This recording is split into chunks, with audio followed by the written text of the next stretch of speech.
Hello and welcome everyone to our webinar today. Hope you're having a great day so far. We have some great content that we'll be presenting and some great speakers on the call.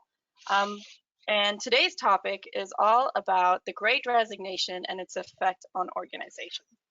But before we really get into the topic, I have a couple of housekeeping items I wanted to go through. You can maximize or minimize the webinar pane during the presentation by using the red, orange arrow buttons shown here. During the webinar, we encourage everyone to ask questions. So you can see a question box in your webinar pane. Please use that to type in your question and click submit. Our presenters will answer those questions as time allows during our Q&A session at the end of the presentation. Also, to ensure good audio quality, please check your settings to ensure the appropriate audio option is selected. If you're using a telephone, please click on the phone call option. And if you're using a computer, please use the computer option. And a question that we get a lot is, when are we going to get a copy of the deck? Well, we're going to send out a copy of this presentation and a link to our recording 24 hours after our webinar. So keep a lookout for an email from us. So what are we going to be talking about? Well, we're going to be doing quick intros here in a minute, and we have three great speakers, like I mentioned before. But we're going to talk about the current market situation, explain what's happening. Our experts are also going to talk about short and long-term solutions organizations should be thinking about if they're experiencing the effects of the Great Resignation. And then lastly, we'll wrap up the webinar with a Q&A session at the end as time allows. Okay, so today on the call, we have Dean Quiambao. He's our Chief Relationship Builder and partner here at Armanino. He'll be a moderator for today. And we also have Eric Thomas. He's a partner in our consulting practice and leading our business outsourcing services group. And finally, we have Mary Tressel, a director in our consulting practice, leading our ESG services team. And she's also the executive director of the Armanino Foundation. And with that, I'm going to hand it over to Dean. All right. Thank you so much, Sarah. Quickly, we'll just, in case anybody doesn't know who we are, Armanino, and why we exist is to be the most innovative and entrepreneurial firm in the country that makes a positive impact on the lives of our client, our people, and our communities. It's not something that just is words on a board. It's something we live by, and we'll dive through on how all of that affects the Great Resignation. Today, we have over 2,000 people all across the country, from New York to California, from Missouri to Seattle to Texas, all over. So thank you for joining us today from all over the country. We have lots of accolades at our firm. What we're most proud about is the way that we work with our clients and how we continue to partner with you. There is something down there that we are very proud of, and we're going to talk about it today. That little bee down there, that little bee, that means a lot to us. We had to work really hard for that, right, Mary?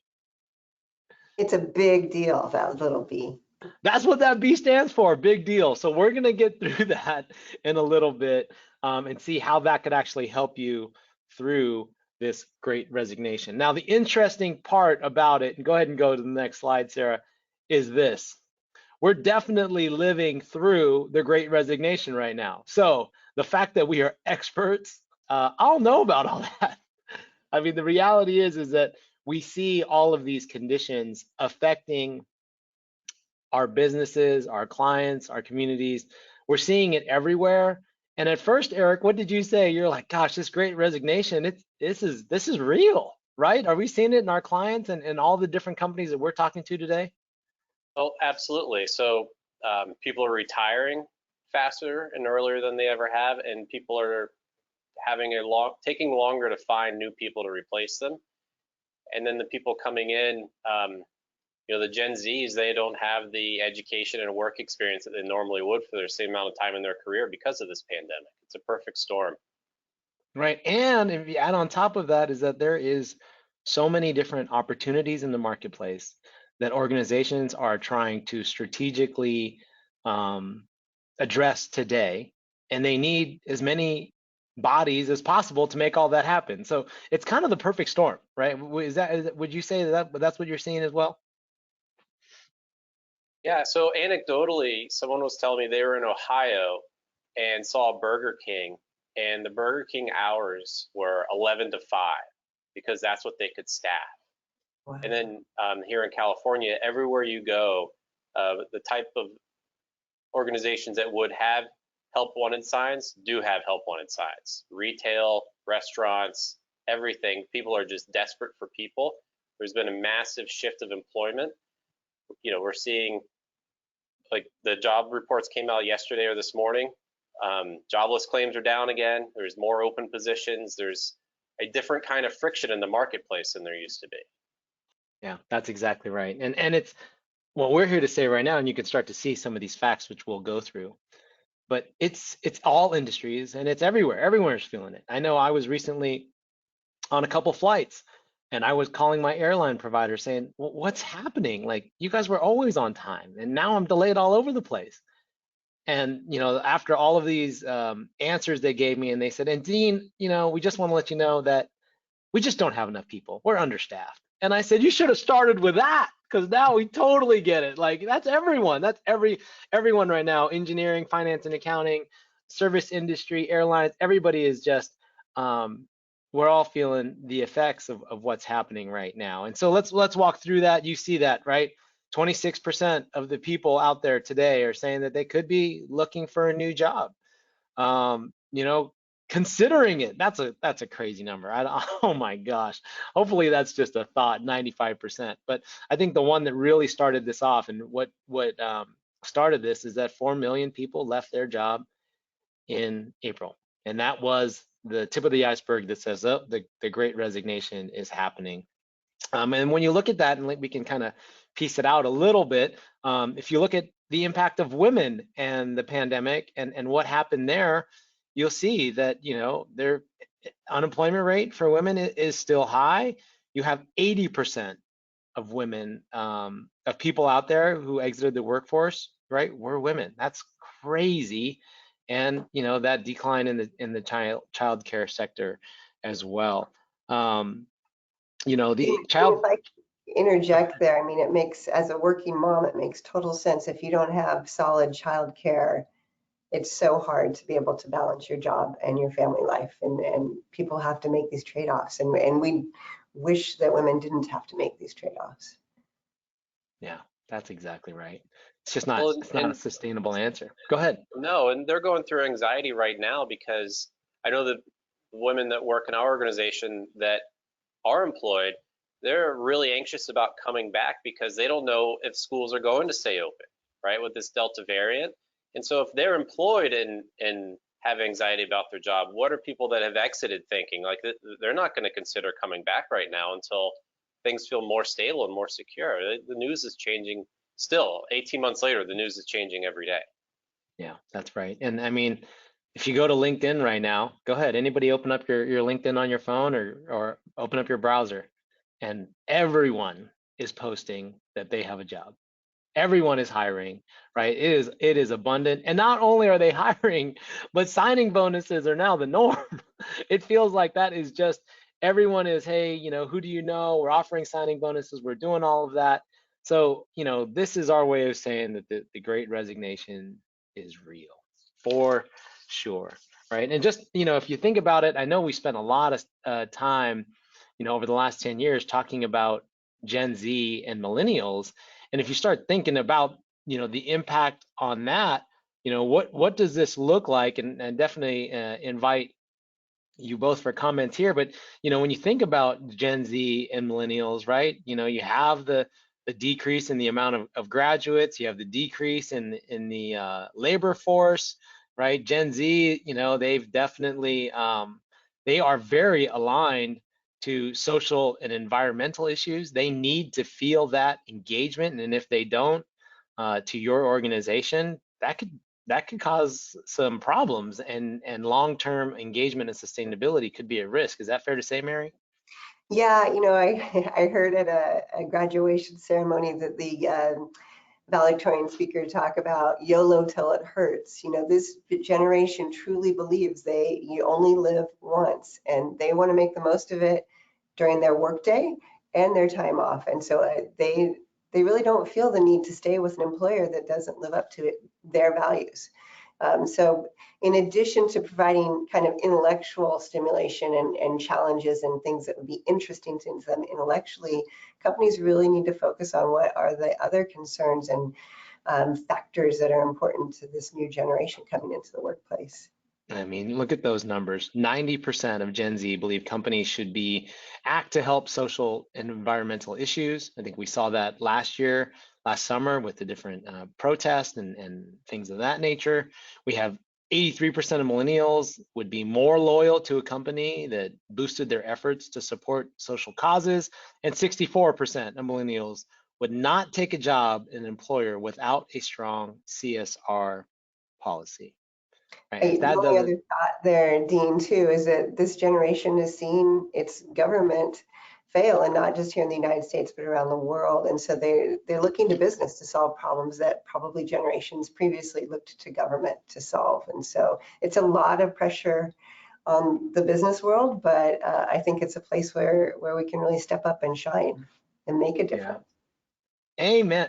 That's exactly right. I think that, with every challenge is an area of opportunity. And I think that, maybe Eric, as we start to talk about the trends, we can start to talk about the opportunities in front of us as business leaders, and what can we start to do? Well, one last thing on the previous slide, I would say that 10 years ago, I was never asked this question, and I'm asked this question on almost every interview by the interviewee, which is, tell me what your company is doing for the community. Like they're asking, and then I have a great answer to tell. But this is a new development, and people they're taking their willingness to sell their labor and deciding, like, that's now a factor. It's not just pay, location, career progression. It's how do I go home, feel that, yes, I'm fulfilling my work obligation, but also helping my community. It's a new trend. But for trends, right, we're near the Silicon Valley. All you hear about is market disruption. And I would say the biggest disruption I've seen this decade was the pandemic. This feels to me like when we introduced the internet and Monster came around, and all of a sudden you didn't have to wait for classifieds to be posted to see where you could go work. Now, we've completely removed the geographic friction in the labor market. So people are now saying, okay, where do I want to live? Let me go live there. I'll keep my job. I don't even have to tell my employer. You should, but they're not always doing that. And they go there, and now they're there. I'm happy. I'm employed. Let me now find the best place to work at, because clearly it doesn't have to be what was geographically close to me. All the employers know this. There's articles in the media every day. People are talking to each other. And so we've reduced this massive amount of friction that used to be in the labor market. And people know this, and they're taking advantage of it. And they're saying, how can I live the best life? The big one is leaders are out of touch with employees. Well, real quick, with regards to the flexible work, Eric, I heard that it's like 73% of workers, when they survey, they want to continue some kind of flexible work in, work out work environment, right? 73%. But they also, definitely want to yearning with their team. So I think that, though definitely people are going to work remotely, I think that organizations need to think about is, if this is going to be here to stay, what is going to be our policies around that? Is that fair to say? That's very fair to say. And you see some really interesting articles in the Wall Street Journal about investment banks drawing their lines in the sand. You see one saying everyone's back in the office as of this date. It's important for us. It's a value differentiator, market differentiator. That's what we're doing. And then the others are saying, that's great that you picked that position. We're going the other way. And now it's a differentiator for us, for your willingness to sell us your labor again, because we are open to that. And then, do you have to have the best person at that position that has a short commute to your office? Or do you just want the best available athlete? That's really, I think culturally you have to decide that. And clearly we're talking about knowledge workers. If you're making something physical, you probably have to go somewhere to make it. But if you're in the knowledge industry, there are some tough decisions to be made. It's really challenging. That's right. And so are the expectations of the leaders in your organization in alignment with the expectations of your people? And if they're not, how do you get there and communicate that? And I don't know, that's different for every environment, every culture. Eric, I'll tell you, there was a really good podcast by the famous business author Patrick Lencioni, and it's called At the Table. There was a specific episode called Reentry Sucks, and I listened to it and I was mesmerized by it, Eric. But you know what they talked about is they said that leaders really need to be and allow their people and hear them be all in their feelings, right? We all know that was a famous Drake song a couple years ago, All in My Feelings.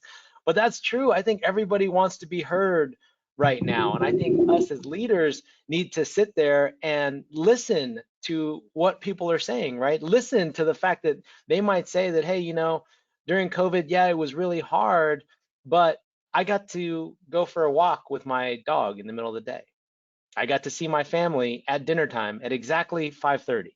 I got to do these other things that I didn't get to do. And you need to sit there and you need to hear it, because the analogy was kind of crazy in that podcast, Eric. What he said was, yeah, when prisoners leave prison and they go back into regular civilian life, even though it's something that should be super positive, they have a very hard time acclimating back, something that should be super positive. Or when our veterans come back from war, they come back and they have a very hard time. And it's because we need to allow them to address all of those feelings. And I think as leaders, that's going to be our challenge. On an individual level, I'm excited, 5 people on my team in the office today. And the first one said, it was really hard to start working from home. Then it was really great. And then it was awful because it was such a grind. And you see that high productivity. And he said, and now I'm trying to get my mind around going through the routine of coming to the office again. It's just another big change. And, people like the routine, right? You want to be home when your kids get off the bus. How do you work around that and how do you balance it? And I think it's different for every culture or every organization, but you've got to talk to your people, be engaged with them, and understand what it is. Eric, go ahead. No, it's just going to play, it really plays to the topic or the trend that we've talked about too, of VUCA, of this volatility, uncertainty, complexity, and ambiguity. We're still living this ambiguity. As you said, Eric, the news is changing daily with the Delta variant too. So people are getting ready to get into that routine to come back to the office. And then all of a sudden, oh, should we? Or in certain jurisdictions, maybe it's not a good idea at all. So we're not out of the woods yet as far as the uncertainty goes. That's right. I mean, we'll know where we are tomorrow until we read the news tomorrow. That's right. It's work, right? Like we got to work in a different way right now. Go ahead. Let's talk about high productivity. We've been living this for a while. Everyone. Yeah. So, I mean, we've all seen the tech earnings. Everyone's having monster years. I look at, there's a scale in productivity that goes up. You know what's going down? Innovation. Because if you're so busy working on what you're doing, how do you have those impromptu conversations that just organically invent or create innovation? We've lost a lot of that fiber. But it's going to take, I don't know, months, quarters, years to show up.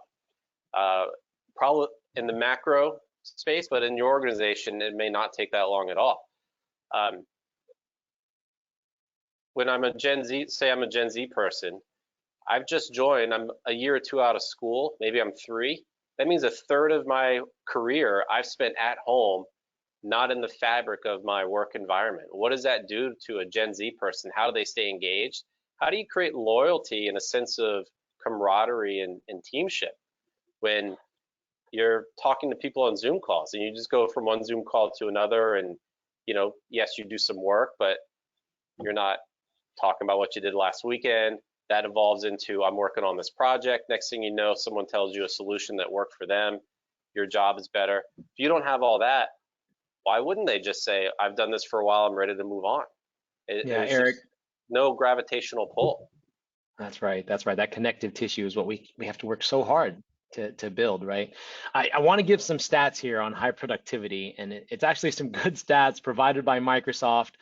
They said that 54% of people feel overworked, and Microsoft discovered some good information. So the average amount of time spent in meetings increased from 35 minutes to 45 minutes, and they learned this via their Teams software. In addition, the average team user sends 45% more chats per week and 42% more chats per person after hours. And 62% of those meetings are not planned, which means like you're going about your workday, you're chatting, and then all of a sudden, meeting. And you were like, well, here's the things that I was going to get done today, and now I'm in a meeting, and productivity, it's tough, right? There's a lot going on as we try to communicate and still get things done. Always on call. What it feels like, right? You're always there. Yeah. So I've saw those stats. I can tell you what I did. I stopped all my recurring meetings on Monday and Friday. They're sandwiched into Tuesday through Thursday. Monday and Friday is dedicated to clients or just impromptu things. And none of my meetings are longer than 30 minutes now. Everyone's got to feel a sense of urgency to get through that meeting and get back to their workday. It's working for me right now. I don't know if it'll be working 6 months from now. I don't know if it works for everyone else, but I feel like I have a little bit of control over my calendar now by doing that. And that's exactly. I also love the capability through Microsoft and Outlook to set your meetings. If it's a half an hour meeting, set it for 25 minutes. So you give people that 5-minute break between your call and the next call they're on. Or if it's an hour, you can set it for 50 minutes. That just having that, you know, it used to be walking between conference rooms, but now at home, it's, you know, just being able to take a break or close your eyes from the screen for that brief moment. So those are important things that we can do for people to make their days easier. Mary, let's be honest. It's so we can go down to the pantry and get a snack. Well, there's a lot of snack. I gotta say, we snack a lot at our house too. Well, you know, and when you talk about that Gen Z and they're definitely at risk, you know, they're feeling overworked, but you know, our younger population of our workforce, right, that need to be re-energized, that's very real, right? Because again, Mary, what the Gen Z is saying is that most essential for them is feeling a sense of purpose and connection to feel satisfied at work, right? They need to feel all of that. And so when it comes to re-energizing our Gen Z, we're going to talk about that a little later. Is that fair to say? Exactly. Yeah, we're going to talk about multiple ways that you can do that. Well, and that goes right straight to our environmental and social impacts. And we said that earlier. You know, hey, we get it. The acronyms are just flying around, but let's take a second, right? Because environmental and social impact aligns to ESG. What is ESG, Mary? Right, so ESG stands for environmental, social, and governance, and it's a framework that businesses address all of those areas. We really want to think about it in terms of your holistic impact on the world. You can't just think we are a company that makes widgets any longer. You've got to think about your kind of cradle to grave impact on the world and the circular economy. So where's your supply chain? How are your workers being treated? Are you being transparent with your team about how you're doing, and again, your impact on the greater world? So Wall Street is looking at this. You saw this week that NASDAQ is requiring board diversity. You're reporting on that. It starts next year. And requirements to increase diversity on boards because they feel like that makes companies, there's evidence that a diverse board and diverse leadership at companies creates higher performing companies. So it's a valid indicator to NASDAQ to be able to track that diversity. So that's just one kind of example of ESG. Great, great. And then Eric, we can wrap this slide up with regards to the talent is everywhere, right? Like I think that we all now get to look at things beyond the geography aspect. Like you said earlier, I'm looking for an ideal candidate. I'm not looking for an ideal location. Is that fair? In 10 years, I'm a California transplant, and 10 years ago when I lived in Virginia and I was trying to move to California, people wouldn't talk to me. They said, oh, it's the bad weather in Virginia. Call me when you've moved out here. That is absolutely not the case now. We are a national, if not global workforce now. And that used to only be in the tech industry, right?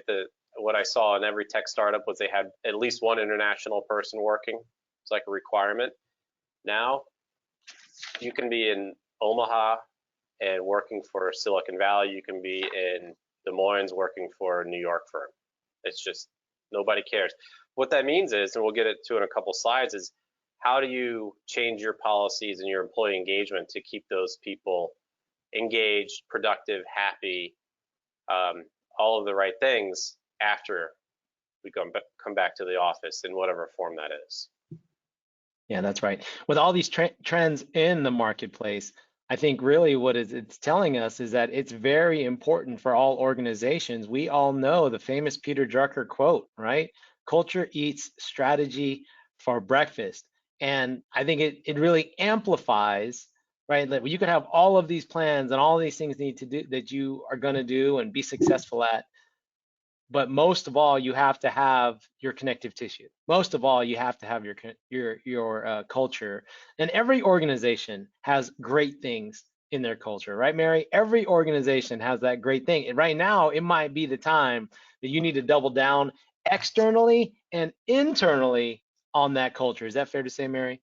I think not just the culture, but communicating it. How are you making sure that people are, maybe you are great for flexibility. Maybe that's what your company is known for, and you've got great flexible policies.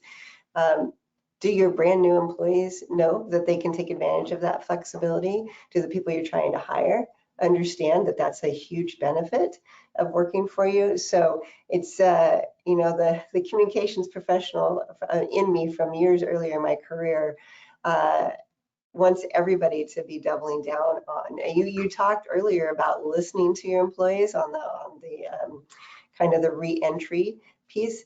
You listen, but you got to share what is great about your organization. People, you can't expect people just to pick that up through osmosis. Yeah, that's right. That's at 7 times, right? People need to hear examples of your great culture, examples of people using your great culture to benefit their careers and their impact, not only internally, but externally in the communities as well. And right, and these are the times that we really need to lean in and communicate all of those things even more, it feels like. And your team can be that amplification for you. It doesn't have to come from the CEO or the chief people officer. It can be your team that's helping you spread that message, and that's more impactful. Yeah, that's right. You know, one of the things on the last slide was shrinking networks are endangering innovation, because we know that, you know, hey, if you're not in the office, you know, maybe you have a small circle of folks that you rely on, or maybe your teams of people are, you know, they have their crew, right? Their 3 or 4 go-to people that they talk to every time. Well, how are we going to get all of these positive things that your company is doing into those little circles, right? Into those shrinking networks, so that we can actually say, hey, these are all the great things that we're doing, and this is why, you know, if you engage, if you go all in, your future here will be brighter than ever. Exactly. All right, so let's talk about what actions leaders can take, Eric. What are some of the things that we can start to do today to understand all of this better and make better decisions for our employees going forward? Well, I would say, rather than say, okay, the resignation is happening to me, how can you control your environment and say, how can I re-recruit the people that I already have? Mm-hmm. And so the first step to that is just ask their people, like, how are you doing? You know, and not just in a survey, but at a personal level, how are you doing? And then how are we doing? And then, you know, base some actions on that. And as you talk to them, like, what can you do to remind your employees, your people, why they joined you in the first place? Like, there is a reason. Like, everyone goes through an interview process. They talk to multiple people. They chose your organization. Why? Build on that. Find out why. You probably know. Build on your core strengths. It's going to be different for everybody, but you need to do that. As we were just talking about, you have to have internal communications. I completely agree that you can do all the right things, and if you don't tell anyone, you may as well not have done them. But Mary, you also have to balance the amount of communications you do, so it's just not just another email that gets tracked in the Microsoft stats, right? So how do you make it effective, the right timing, the right volume and frequency? The HR policies, like, we just went through a disruption. I'm going to say that a few times. Like, your HR policies are probably not reflective of what you're currently doing and what you will be doing. So as you learn more from your employees, as you make decisions on amplifying your culture, how should that be reflected in your HR policies? Data tracking, this is not for efficiency, right? This is a lot of soft stuff, right?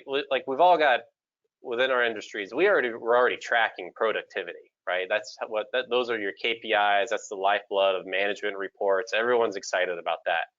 But are you tracking the amount of PTO, the amount of meetings, the emails? Like if you're on a Microsoft product now, that's just easily available. What are you doing for soft tracking to make sure that people aren't burning themselves out? They're taking PTO, they're having maybe non-productive work meetings, all those little things that are important, but never end up on your P&L or your balance sheet, but you can't manage your company without them. You've got to find out how to track it, and then do something with that information. Eric, let's just call it, most organizations know exactly how their customers feel. They track customer experience. They have all the metrics around it. I think the best organizations right now are also tracking employee experience, and they know what they're saying, right? They're breaking down employee engagement into small groups and having their leaders. We all know that as employees, when we were coming up the ranks, we loved it when we got some one-on-one time with our leaders, and we got to feel their investment in our career. And I think that now is going to be more important than ever, right? To say, how do we all move things through together? Because we're going through it just as much as they're going through it. But I think that plan, that organizations, if they don't have it, they're going to need it really soon. Dean, the other piece of that, and we're going to get to it in our case study, but is allowing those employees to help build solutions with you, solutioning, along with the leadership, right? Again, our CEO says it all the time. I don't have all the answers. I can't have all the answers. They can't all come from the top. We need everybody at the firm to come in every day with ideas for how we can improve. And particularly when it comes to this employee engagement and kind of the stay process, right? We talk about exit interviews, but we want people to do stay interviews and policies that keep them to stay at the company. So don't think that it's all on your shoulders to manage. Be open, honest, and say, I need help to what can we do as an organization to make all of our team want to remain here with us. Love it. Doing it together. I love it, Mary. All right, let's talk about some technology and automation, Eric. Yeah, Armanino's not going to have a slide that says you can help solve this with tech and automation. But I would say this is not tech and automation for efficiency. This is how can you use tech and automation to make your employees feel effective? That's a much different thing. Efficiency is, okay, now I can do more work. How can they use tech and automation to feel more effective, that they have accomplished more in that day, not just that they did more? That's a big distinction. And then the alternative operation and business models. Again, we just went through a disruption. How are you ensuring that you are doing the right thing, not doing your thing the right way? And so again, after disruption, there's models in your delivery and the way you're organized that probably aren't as relevant as they were in February of 2020. And how do you take a cold hard look at that, talk to your people, and then make improvements? Every crisis is an opportunity. This is a great time to say, are we best positioned to make our people feel effective, our clients loved, and our community favored? Yeah, exactly right. Our employees working on things that that they just despise, that really add no value. Well, that's not a core competency. It's not important. Let's get someone else to do that, right? We all saw Office Space. Got to remove the TPS requirements. And we talked about ESG earlier, Mary. I think the best thing that we can do there is let's walk through that case study. Yeah. So we have this global guitar manufacturer as a client, and they were really looking at the fact that they were facing long-term wood availability shortages, and their supplier base was shrinking. They knew that in order to keep the great sound they've been able to manufacture in their guitars and be known for, they really needed to address the supply chain issue. So you go into this and you think, well, what does that have to do with people? But the great thing is that the HR team established kind of local community teams with the employees to ask for their help in how do we address this. And so the employees participated in building this ESG program. And they also tied in an employee engagement success platform to measure what was the impact. So the team got together and they said, we really need to come up with a sustainable supply chain, a code of conduct that we are requiring from our suppliers. And in doing so, you can see there on the top line, they reduced scrap by $440,000 a year. Amazing. But more importantly, what you're seeing popped out in the middle is that their employee retention and satisfaction went through the roof. And they surveyed this and they were consistent. This is using the technology to measure something else that matters, right? It was beyond how many guitars do we produce, but what does it mean to us on turnover? And the cost of turnover, as we all know, that's the reason we're on this call today.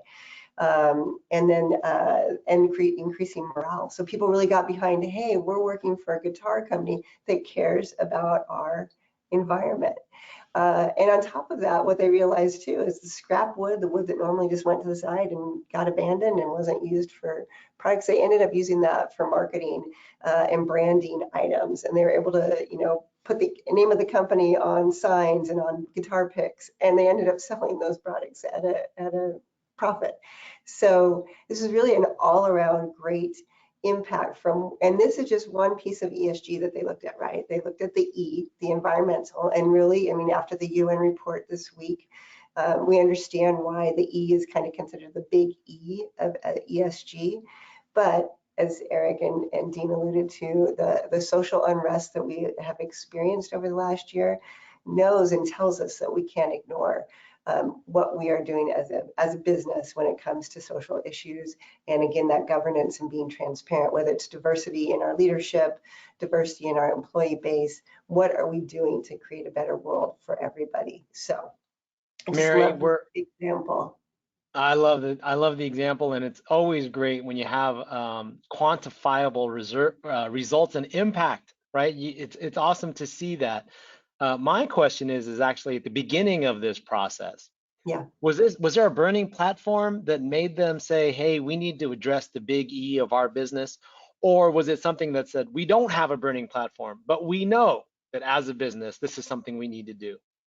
This is the most common story that you hear these days. So boards of directors are hearing about ESG, that the National Association of Corporate Directors, every program they have talks about ESG. So in this case, the board came to the controller and said, what are we doing about ESG? And the controller was, ESG, what does that mean? There's a kind of this alphabet soup out there. There's all these different rating agencies. There's the GRI, there's LEED for buildings.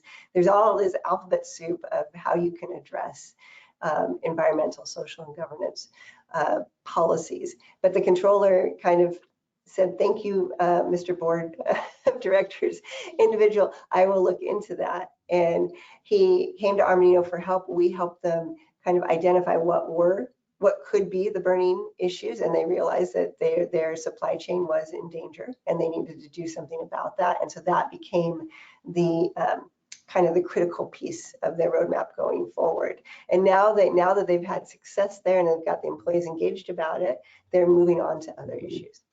Oh, that's beautiful. That's beautiful. They've used this as a galvanizing moment for the whole organization, it sounds like. Exactly. And the human, the employee experience impact, I assume that wasn't what they were going for when they started, but it was just a byproduct, a positive byproduct. Is that fair to say? Yeah, huge impact that they hadn't expected, but again, because they thought it through, they were able to measure it and see the value. So. Well, that's great. That's great. So, when you talk about the byproduct and seeing the value and galvanizing your people, I think that's a good time to talk about the big B. Let's talk about the big B, Mary. What is being a B corporation all about? So just for the audience, kind of level set, what is a certified B corporation? So it's a company that takes a legal stake in making sure that they are putting forth whether they become a benefit corporation or, in Armanino's case, as a partnership. In our partnership agreement, we put down documents that said we will consider all stakeholders in all of our business decisions. So we are not looking at the profit only. We are looking at kind of the triple line, bottom line impact. We want to balance our purpose, which Dean read to you on the first slide, that being the most innovative and entrepreneurial firm that makes a positive impact. That positive impact is the core of our purpose on our clients, our people, and our communities. So what happened here at Armanino is we feel we live that every day. But we don't think that we go out and kind of beat our chest about it. And when we happened upon the B Corp movement, this was a great opportunity for us to really solidify this and join this upper echelon of companies, the Patagonias, Ben and Jerry's of the world, who have made this commitment and made it very public. And for your background, there have been 50,000 companies that have taken the B Corp certification assessment. They've taken the assessment. Only 4,000 have been able to achieve this certification. So there are over 200 questions that dig deep into your business operations. Again, how do you manage diversity and equity? What is your transparency to your employees? What is your benefits? Are you paying living wage? Are you obviously working on the environment? What's your environmental impact? And how do you manage your customer relationship? Do you measure how you're making a positive impact on your customers? So we're very, very proud to be the largest accounting firm that has achieved this certification. There's only 16 accounting firms in the world who have achieved this certification, and Armanino is really happy to be part of that. But it's great for me to talk about that from a brand perspective, but we're talking about our team, right, today, and we're talking about the impact. So I want to read to you just a couple of quotes that came in when we became B Corp certified. So obviously our leadership was really happy about it, and I got the most emails I've ever gotten from partners saying, this is amazing. But here are two staff people who wrote in. So one said, this is so close to my heart. It's a validation of our purpose and a powerful statement to anyone considering joining the firm. So I believe that when Eric was talking about he's got an answer for how we impact our community, this is what he tells new employees when they are interviewing. And then another came from one of our tax staffers. And he said he had the opportunity to promote environmental awareness to our executive board as a firm when he was on the staff advisory board, Armanino's staff advisory board. He was amazed by the chain reaction that led to from this individual awareness and involvement into our B Corp application process. He got to help out with us as we filled out all those questions and verified our answers. He said, like the butterfly effect, one small change from a group of individuals resulted into something much larger. And he's just so proud of Armanino being a B Corp. So I really wanted to kind of, those are not my words, those are the words of our team. And it's really great to share that with you. And Mary, as we were going through this process to become a B corporation, did we have some staff help us go down this path? Did we do that? Exactly. So Anthony Rotolo was a new college grad, was in our tech consulting area of the firm, but in college he had actually started a nonprofit to help companies become B Corps. So Eric, the individual who was on the staff advisory board, connected Anthony to me, and all of us worked together along with many people across the firm, across our legal, HR, learning development, finance team, our operations team. We worked, this is a very holistic effort to get the information to B Corp and verify all of our answers. But it was great to see these up and coming team members join in and make it happen. Amazing, right? Amazing that we're going to go through this initiative. You think it's going to be a top down, and one of the most important people to help was a staff person who was passionate about it. 1 year with the firm, right? 1 year with the firm, 1 year out of college. Exactly. Yeah, that's amazing. And now, you know, we've built that connective tissue in more ways than we could have ever imagined with him and all of his well, relevant to this conversation, I don't think he'd mind the team hearing this. He was, wooed by another firm. Somebody else wanted to hire him away from Armanino, but he stayed because of our commitment to our B Corp status and also to launching our ESG practice. So it was a great retention tool. Well, and then going with that, I mean, I think that, you know, we should talk about some long-term, short-term and long-term strategies with regards to, what organizations can do, right? We all we all have big plans. We see the market opportunities in front of us. What are we doing today, and how can we make sure that we can best navigate these waters for our organizations going forward? So I think obviously we know that, we need to definitely be on top of our KPIs. And as Eric said earlier, we might need to start tracking new KPIs and make sure that what are we looking at most. But Eric, why don't we walk through some of the short-term things, and you do a lot of this today with organizations that are undermanned and understaffed. What can people do today short-term? Yeah, it's interesting. Everyone is trying to do more with less. We covered the first two, like culture, and then reflect those policies or update your policies to reflect that culture. A lot of people are looking at their compensation strategy, and compensation is not always dollars. There are a lot of intrinsic benefits, and are you communicating to your people what benefits they're already getting? A lot of organizations don't. It's just comp, but you've got comp, benefits, commitment to the community. There's a lot of intrinsic value there, and while you can't spend it, it may not be in your paycheck, it is important to your people. And you'll see that, like Goldman Sachs, or I don't think it was one of the investment firms, it was very public, they just boosted comp for associates 30%. Like, that's one way of looking at it. I don't think we're all in a position to do that, and I don't think it will resonate with all people. We were talking about Peter Drucker earlier. I'll do another quote from him, and he said, "Sell what you do best and outsource the rest." And I am unashamedly biased towards outsourcing, but there's a reason for that. You should do what you do best, and if it's not integral, if people aren't joining your organization to do that, maybe it's something you should consider outsourcing. I think Mary covered the ESG. Short term, you can have a lot of impact with ESG, not just becoming a B Corp, not having measurable impact in your community. You can still start right away with defining it, measuring it, and then communicating it. And setting goals, right? I think that's one of the things that we are really communicating out to our clients and prospects, is that when you set those goals, it automatically sets you up for success in moving towards reaching those goals. So I think that's something that really people should think about when it comes to ESG. Great.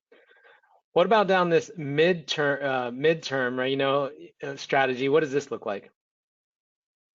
Well, going back to Peter Drucker, right? He said everything should be decentralized. We are going to the nth degree of decentralization by using a remote workforce that could be all over the country. Is your existing organizational structure appropriate for that? Like, have you looked at it to verify that it's appropriate? It might not be. Can people manage or lead the same amount of people that they could in the office remotely? Is that more or less? It probably depends on the type of work that they are, where they are in their career, where the managers are in their career. And again, if somebody can do it on the other side of the country, if it's not integral, is that something that should be outsourced to a specialist? Yeah, that's right. I mean, how many times can you ask the people on your team, like, especially in a finance and accounting function, what part of your day or what part of your month just absolutely drives you nuts, and you sit there and you say, gosh, why do I spend so much time doing this every single month, and I don't even understand the value that it creates? And if you just took that off their plate, how much more engaged, how much more productive, how much more would they just do for your organization if you could fix that one problem? How much more effective would they feel, right? They're actually making a contribution that they can feel, see, and measure. Right. So is that something that you could potentially outsource, right? Or are you just overburdening your team? All right. Well, those two sound really good. What about from a long-term perspective, right? Let's talk about the interesting thing is that we are living in a changing workforce. Microsoft said that the innovation that happened over the last 18 months was equal to 10 years worth of workplace innovation, right? It sped it up by 10 years. And I think that is something that's going to continue to happen, right? We are going to look at things and the digital transformation is real, right? And it's not no longer just turning paper to PDF, but it's really thinking about how do we be more collaborative? How are we going to engage our customers? How are we going to help out our employees to do the highest level work? I know a controller of one of the largest technology companies in the world based in the Bay Area, and he said, Dean, our controller group, we're not going to hire any new controllers for our controller group. And I said, how is that possible? You're growing at like 25% a year. And he says, well, we're going to use more and more automation, and I'm going to allow my controllers to be more high level and focus on the things that matter most, and all the menial tasks, maybe we won't outsource it. Maybe we'll start to use more AI, more bots, and more RPA. Is that what you're seeing as well, Eric? Yeah, this is nothing new. Right? I've worked at a publicly traded company that had been publicly traded for over 100 years. We still had the 1935 General Ledger. That thing was this tall, and we'd open it up, everything was handwritten. Do you think they were doing monthly or weekly cash forecasts? Do you think they were really doing hard closes every month? Do you think the management really knew what was happening when they were doing general ledgers like that? No. So the reason I bring this up is people look at this like, oh, this is a way to remove people. There may be some of that. More and more, it's going to be better insight faster. People are going to move to a semi-monthly close, a weekly close. We're going to have more information that's more detailed that managers can use, leaders can use.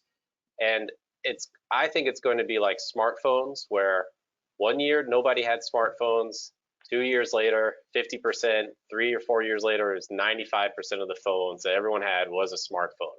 So you're starting to hear it now. Like there was a large airplane manufacturer that talked about a couple of years ago, they removed, I think, 30% of their AP team.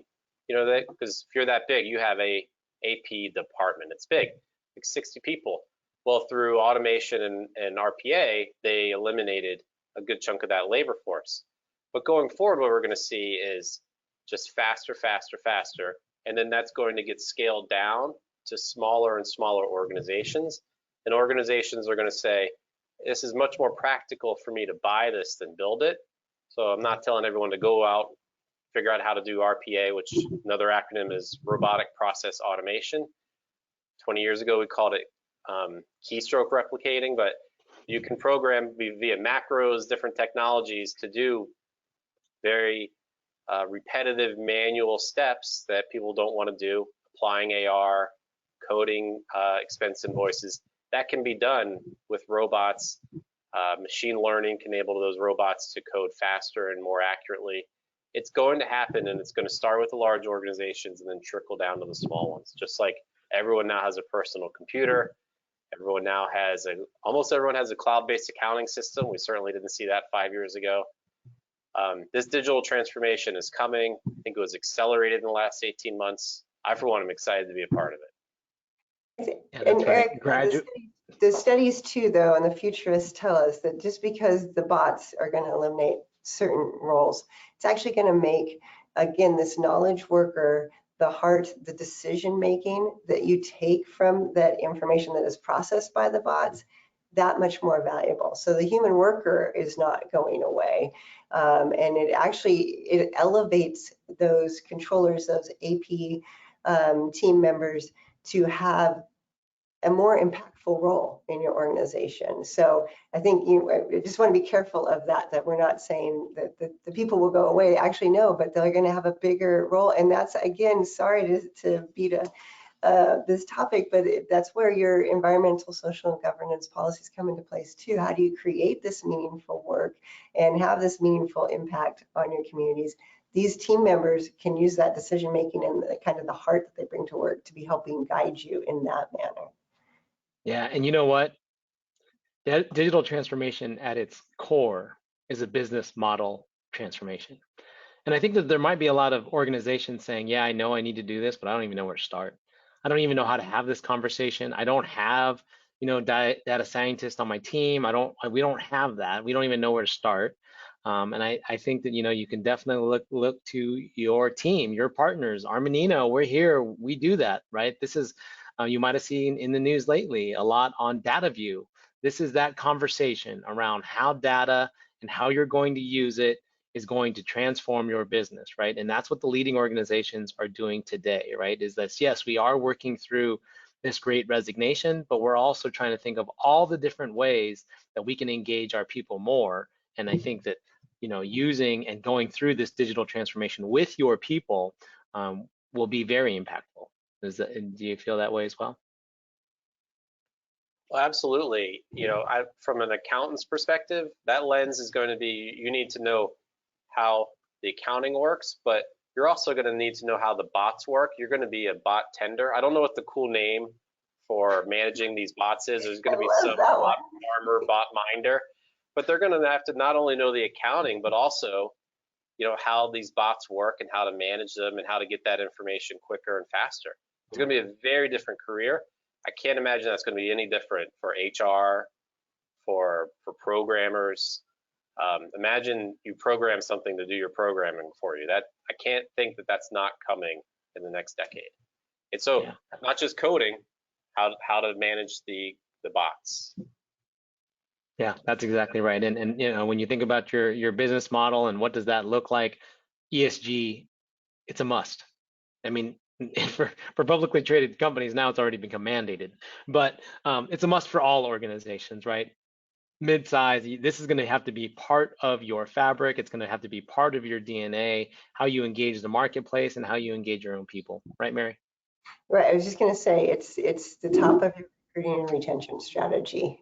We are definitely seeing it at Armanino. I work a lot with our HR department and our recruiters to make sure that we are sharing our great messages everywhere we can. So it can be the heart of what differentiates you, again, helps you become that employer of choice. Yeah, that's right. That's right. Because we all have great opportunities in front of us. We just got to figure out how we're going to get there, right? So with that, you know, we do have a couple more minutes. If anybody has any questions, please type them in.